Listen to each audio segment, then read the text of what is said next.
So, so the point that I want to make at the moment is about the relative and absolute cell addressing. So this document here, which I have open, which you can see here is you can download this actually from. I'm sorry about this. Where are we? If you go to the home page here, I've got this document here, which I think it's this one. So the cell referencing student file is this Word document. Anyways, you got a few there that you can look at, but this Word document that I'm looking at here, that's what I'm referencing. Yeah, so I think it's this one. Yeah. So the thing about this is that it, I hope this is the one. So it's a Word document, so we can't really do much with it. We've got a data document that will open and actually do the work in, but maybe we can just sort of explain what's going on here first. So we've got a bunch of numbers here, which is a price. We've got a quantity. The line total is how much are we going to charge the user for that. All right. So if we buy a bunch of these food items at $3 each, it's almost $3, 15 of them, then there'll be 15 multiplied by the price, 10 multiplied by the price. And how we'll do that is we'll just put a formula in the one cell, and then we'll multiply one cell by the other cell, and that'll put the value in the place where we put the formula. Then we can use our fill tool, and we can copy that formula down. When we do that, we'll see that that is a relative cell addressing. Now, if I go down here and look, sorry, it's, yeah, the paging. Yeah, that, so all of that is just about, you see, we do the formula, and then when we copy it down, so here, this is row 3. When we copy the formula down, we're copying down a column.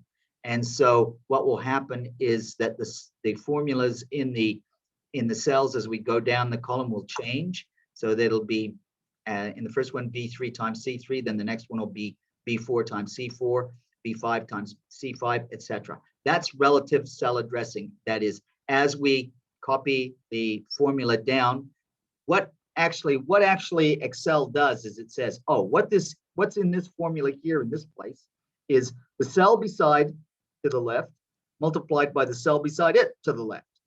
And that's the way Excel looks at it. So when you copy that formula down, that's what it does. So it says, okay, the cell beside it to the left multiplied by the cell beside that to the left. That's relative cell addressing. Relative is just looking at the position relative to the cell where the formula is. And so that's what's going to happen when you copy that down, and you're going to get all of these things, you know, the rows are going to change because you're copying down to different rows.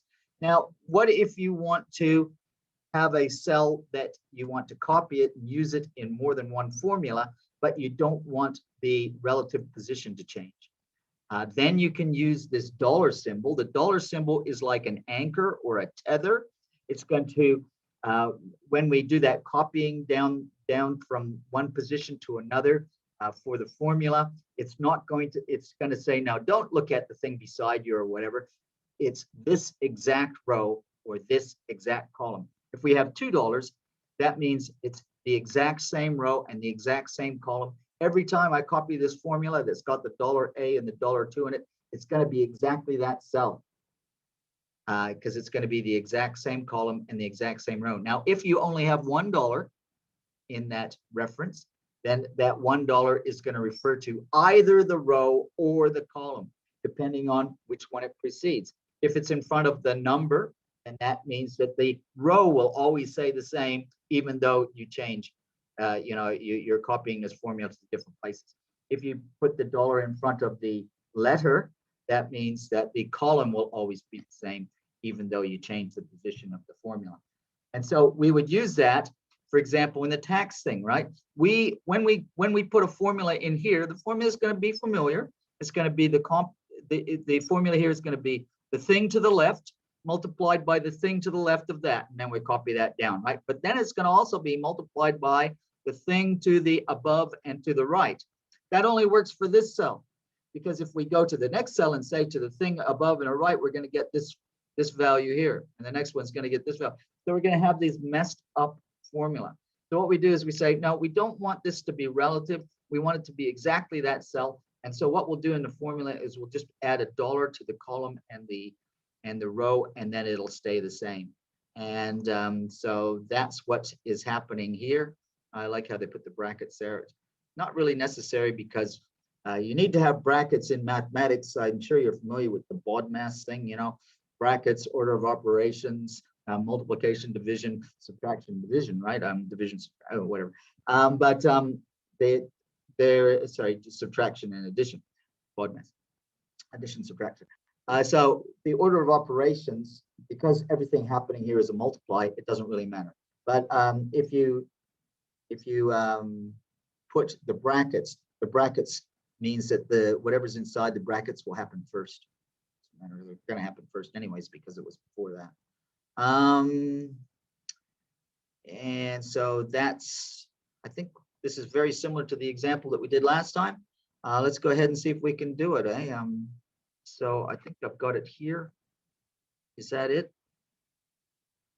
Yeah, so it is it. So this part here, now we had some problem yesterday. I had some problems, some students had some problems. And I think what the problem is be very careful. Once you start writing a formula, finish writing the formula before you move your cursor to somewhere else. Because if you do, if you haven't finished writing the formula, then anywhere you point is still part of that formula, and it can mess up your spreadsheet too. So basically, once you start writing a formula, you have to focus on that, finish that before you do anything else. So I'm going to do that. I'm going to put a tax rate in here, right? 7.5, and or it could be 6.5, could be any number we like. Got my tax rate in there. I'm going to do my calculation here. Now, as I said, I'm not going to allow myself to think about anything else. I'm going to focus on just doing this one formula. Get that one formula right. All right. So I get to start the formula. I'm going to press the equal sign. You see, I'm typing the equal sign, and then I'm going to point to the thing beside. And this is the way Excel is going to look at this. It's going to say the thing beside. Then I'm going to say, well, what I have to do with that is I have to multiply it by the thing beside it. And that's what I get. Now, if I haven't touched anything else, this should be okay. Yes, and so I'm getting this formula like that. Okay, that's okay, but it's not calculating the sales tax. So what I need to do is I need to go back up to this one, and I need to edit it. It needs to be multiplied. So I can edit it up here in the formula bar. It's probably easier, right? So I'm highlighting on this, but I'm editing in the formula bar, and I'm going to say multiplied by that. Now, as we see, that worked, but if I copy that down, it doesn't work. We get this really, really bad stuff because what's happening here is it's saying multiply this multiplied by that times this. There's nothing in there. And likewise. And so we need to fix that. And how we're going to do that is we're going to anchor this cell. So go back up here to anchor it, put a dollar symbol there and a dollar symbol there. Actually, you know, we could get away with just one of these dollar symbols, I think. And the reason why I say that is because the only position that we're changing is the row. We're not actually changing the column position. So I think, you know, we could actually, let's try. We could just put a dollar in front of the 2, which means that, you know, the column, because we're not changing the column, we should still get the same value, right? So yeah, that did kind of work. Well, let's just test to see if that's the case. So that's showing you how it works, right? How this works is it's saying, though I'm changing my relative position of where I'm putting the formula, I am anchoring the row so that I can't be sort of looking in these other cells for the number. The only row that I'm going to look for in the number is here, but I'm not changing my column, so I don't need to really anchor it. But let's go and anchor the column anyways, just to prove the concept.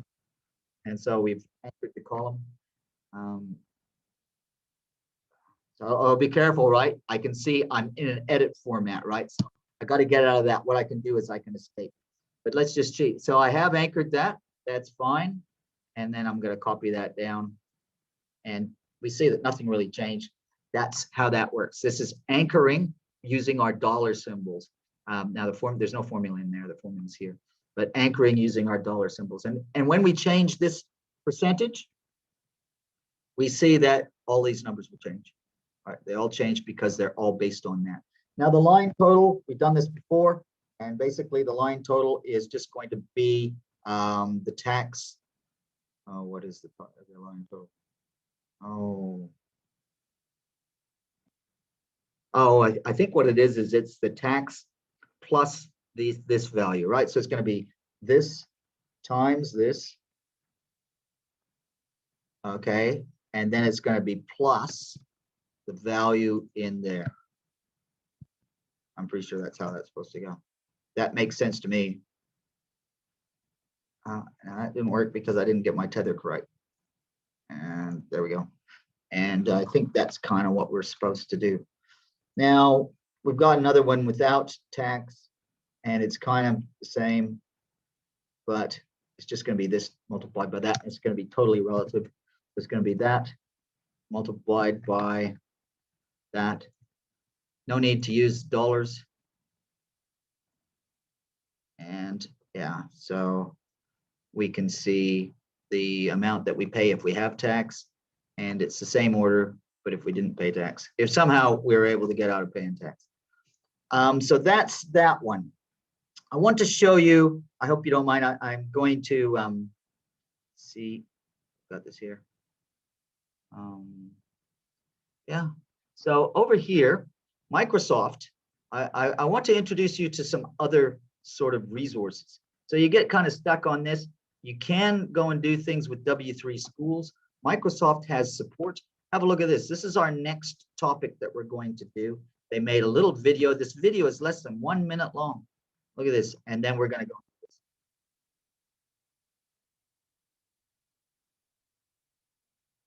How to do a VLOOKUP. So what we do is we go to a place and we start typing a formula.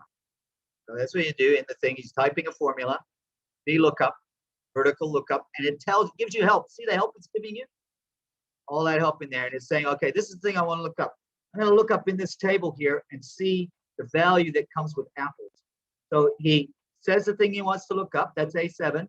Then he says the place where he's going to look it up from, that's the table. Then he says which column, column 1 or column 2. Usually we do column 2. Then the false thing means that it will be exact value, not a estimated value. So rather than reinvent the wheel, I wanted to show you that because there's lots of resources available to you. You don't just have to rely on what I tell you in class.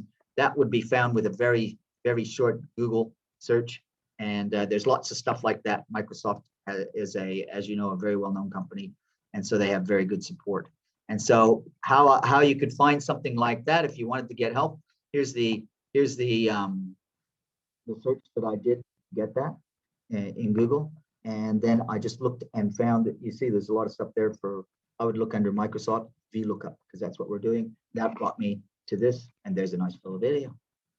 So very nice. I'm just recommending to you, there are other resources that you can use, and that's kind of one of them. Right, so let's look at our exercise on VLOOKUP. We've just seen a video on it. And say, Mark, your teacher, Mark, is not the only person who makes videos. And some of these guys spend a lot of time making really, really good videos. So we've got this thing here. What we're going to do is we've got a table. The idea of the lookup is over here in the side, we can take values from this table and you can pull a value out. So for example, you can pull a value like muffin out. And then over here, yeah, so it's got no IDs. Oh, I think I've downloaded this somewhere. I've got to download it. But if I search for the ID, I can find the item and the quantity from the table using this thing called VLOOKUP.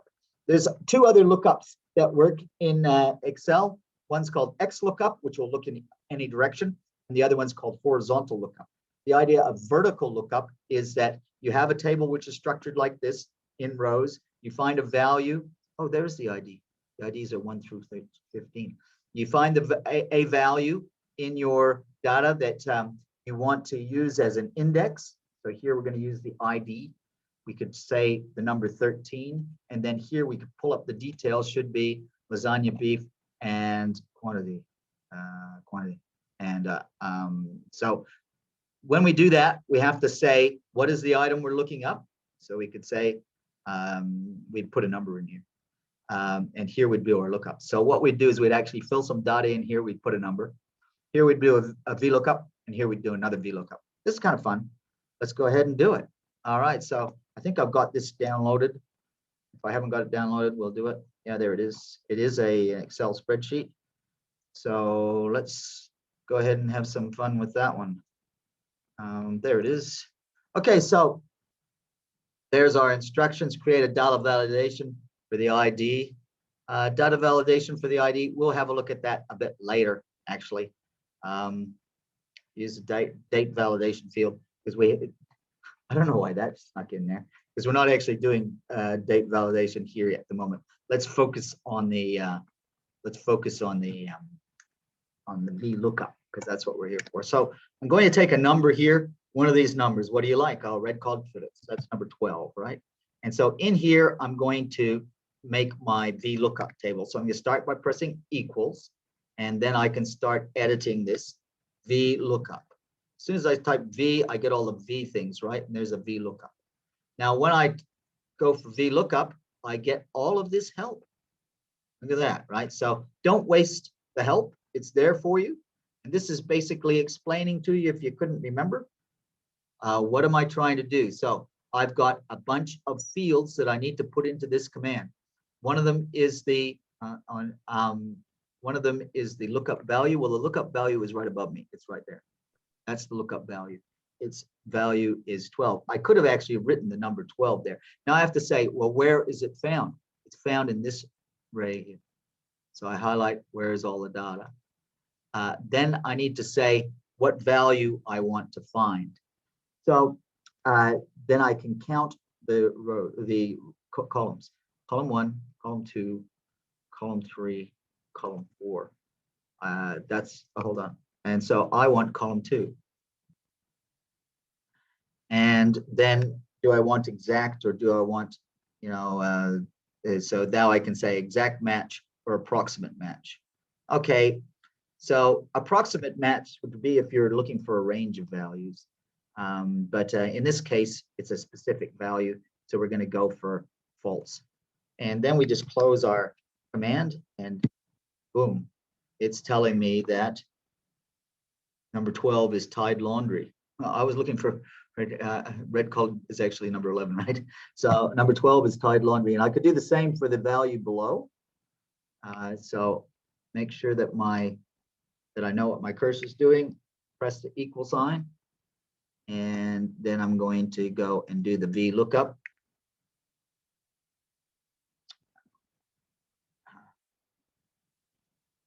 VLOOKUP. There we go. Click. This time I still want to search on this value. That's the value that I'm searching on. That's the first part, right? Then the table array. See how it's giving me help? It even shows me in bold what I'm supposed to be doing next. So there's the table array. Now notice I didn't include the headings. All right. And then what index value? Okay, so this time I want the quantity. Well, index value 1, 2, 3, 4. And do I want an exact, or do I want a range value? Well, I want an exact one, so I'm going to go with false. I think. And then I'm going to. And so it says that there's 17 cases of Tide Laundry. And so, I mean, you'll see that this will work. Let's say, okay, well, I want to know how much muffin there is. So that's number 2. Well, suppose you don't know what the idea is. You can use one of these other things as a search pattern. Now, I'm not going to go over with you the validation, because that's kind of another topic. But this is basically to get you started on the VLOOKUP. So you've got a small little exercise to do on that, and that's kind of it. So we'll look at the date validation under a different sort of topic. Let's not get ahead of ourselves. All right, so I'm going to pause the recording at the moment. Right, so we've got a number of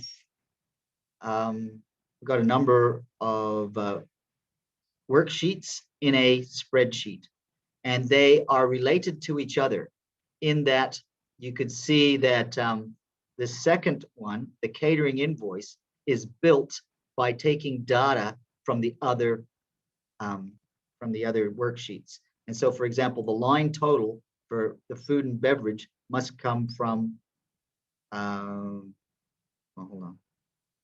Where's the line total from this total here? Let's see.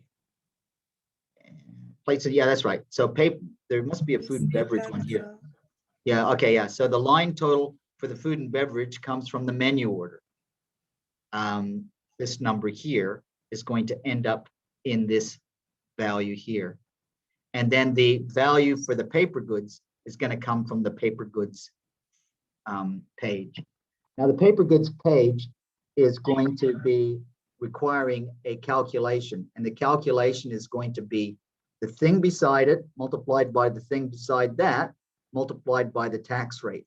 Now, if we do that once, and now the error, I believe that the error that some of us had, including me yesterday, was that when we did this, multiply this by this, that's fine. But if we're still in this edit mode and we start moving around, we're going to start getting some problems. Right now, I'm going to multiply this now by the tax rate. Okay, and that works once. But when I copy that down, it's no longer working. Now, why is that? If I look here and look at the formula, what it's saying is C5 plus.